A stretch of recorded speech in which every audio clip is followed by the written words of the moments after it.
Hello.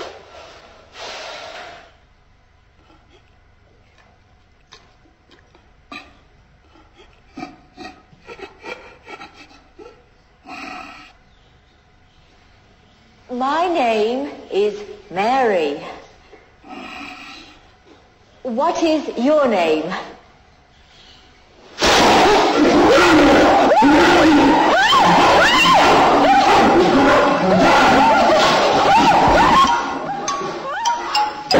Que veut nous signifier Dominique Volton, directeur de recherche au CNRS, lorsqu'il nous dit qu'informer n'est pas communiquer?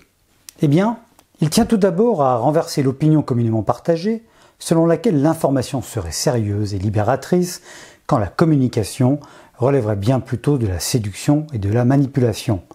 Attention, c'est de la com, a-t-on l'habitude d'entendre. La communication, ce qui m'intéresse, c'est une vision politique et humaine de la communication contre une vision technique et économique. L'enjeu de la communication, c'est d'arriver à cohabiter avec quelqu'un qui ne pense pas comme moi. On rêve du même, on tombe sur l'autre. On passe notre vie à essayer de trouver du même, c'est-à-dire des gens qui pensent comme soi, et on passe sa vie en fait à négocier avec des gens qui ne pensent pas comme soi. Ensuite, une contradiction existe entre la légitimité de l'information et le discrédit de la communication. Alors que nous n'avons jamais passé autant de temps à communiquer, ni autant investi dans des techniques toujours plus sophistiquées. Donc c'est ça la pourrie devant laquelle on est. Il n'y a pas de rapport direct entre l'amélioration de la communication entre les hommes, les sociétés, les cultures, les religions, les langues, et le fait que nous avons beaucoup de techniques extrêmement performantes. S'il n'y a évidemment pas de communication sans information, la seconde est plus difficile que la première parce qu'elle suppose la relation. Donc l'enjeu de la communication, c'est de constater que finalement ça ne marche pas. Et du coup, qu'est-ce qu'on essaie de faire tous dans notre vie affective, publique, politique, professionnelle? On se met à ce moment-là à négocier avec l'autre pour que progressivement quelque chose se passe. Et c'est pour ça que l'enjeu de la communication, c'est un, de découvrir la communication, deux, de se mettre à négocier pour trouver un terrain d'entente, et quand ça se termine bien, ce qui est à souhaiter mais qui n'est pas souvent le cas, on se met à cohabiter. Avec l'incertitude du résultat, car l'émetteur est rarement en ligne avec le récepteur, et réciproquement. Arthur, oui. Ben, ça me paraît vraiment très très bien. Quand est-ce que vous le montrez au ministre? Oh, le mieux, c'est que ce soit toi qui lui présente directement, d'autant qu'il est très impatient de le voir. Voilà. Bonne chance à toi, Arthur. Allez-y, monsieur Vlaminck.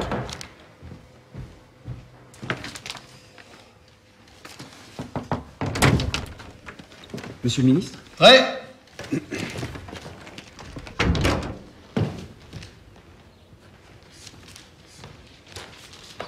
Le discours, monsieur le ministre. Merci, camarade.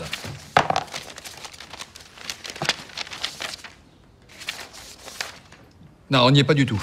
Il y a encore beaucoup, mais alors beaucoup de travail. Par exemple, il faut parler du conflit des Grands Lacs en Afrique. C'est explosif, cette affaire. Personne ne veut comprendre ce qui s'y passe. Ah, mais c'est en page 10, monsieur le ministre. Il faut en parler, je vous dis. Il faut structurer. Aujourd'hui, Arthur, il y a 3 principes clés. Il faut le dire. Personne ne fait ce boulot.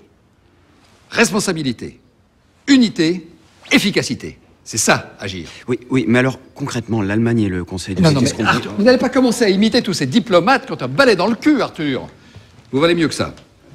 Oui, mais alors, qu'est-ce qu'on dit? Eh bien, voyez ça avec Maupas, mais de toute façon, il faut tout reprendre de A à Z. Enfin, demande Dominique Volton, comment peut-on identifier le bien à l'information et le mal à la communication, alors que les deux ont été indissociables pendant 2 siècles dans les luttes pour la liberté et la démocratie? Parce que pour communiquer avec quelqu'un, il faut parler avec quelqu'un. Cette personne, il faut lui reconnaître son droit à exister, il faut lui reconnaître sa liberté et son égalité. Donc il a fallu des siècles pour admettre cette idée toute simple. Donc communiquer, ce mot dévalorisé, est en fait un mot superbe parce qu'il suppose cette immense bataille faite par nos arrière-grands-parents qui a consisté à se battre pour la liberté de conscience, la liberté de l'écriture, la liberté de la librairie, la liberté d'opinion, la liberté d'information. Finalement, la communication est comme la politique. Si vous ne vous occupez pas d'elle, elle s'occupera de vous.